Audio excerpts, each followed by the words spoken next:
లక్షల సంవత్సరాల నాటి చరిత్రని ఎక్స్పీరియన్స్ చేయడానికి నేనైతే వచ్చేసాను భద్రాచలం దగ్గర పర్ణశాల. సో యుగాల క్రితం సో ఏదైతే శ్రీరాముల వారు, సీతామాత అండ్ లక్ష్మణుడు ఇక్కడే ఉండేవాళ్ళు. అండ్ ఇక్కడి నుంచే రావణాసురుడి అపహరించాడు కదా సీతామాతని.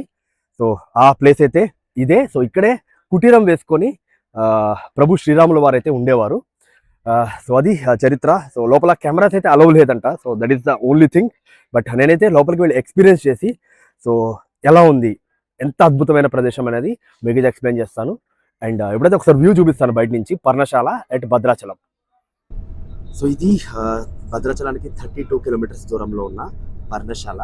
ఏదైతే నేను బయట నుంచి షూట్ చేస్తున్నాను, మొబైల్స్ అయితే లోపల అలౌ చేయట్లేదు. అండ్ ఎగ్జాక్ట్గా నాకు ఎలా అనిపించింది, నా ఎక్స్పీరియన్స్ ఏంటి అనేది నెక్స్ట్ వీడియోలో అయితే మీతో షేర్ చేసుకుంటాను.